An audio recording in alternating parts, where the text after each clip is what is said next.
बड़ा अच्छा मुस्तकबिल है।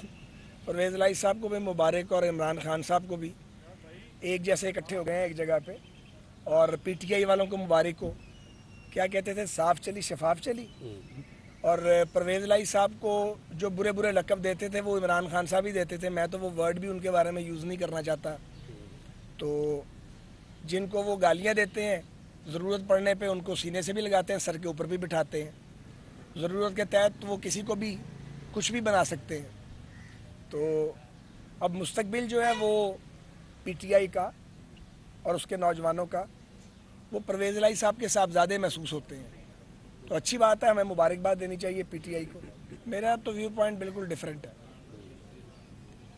जब आप कातलों के घेरे में फंस जाएं और आपको पता हो कि आपको मारा जा रहा है तो वहाँ से बच के निकलना चाहिए। मेरी ज़ाती राय है ये।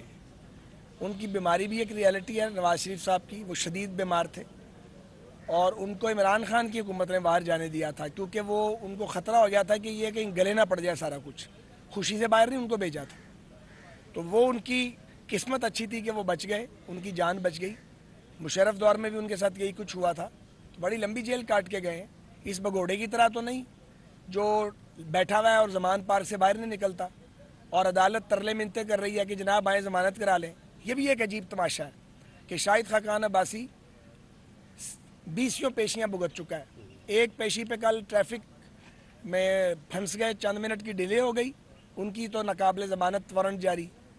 और इमरान खान के तरले किए जा रहे हैं क्या हो आगे ज़मानत करवा लो। ये इंसाफ का क्या निज़ाम है? इस तरह निज़ाम चलते हैं इंसाफ के? इस तरह किसका एतमाद कायम रहेगा इस निज़ाम अदल पे? इसीलिए ये एतमाद टूट रहा है।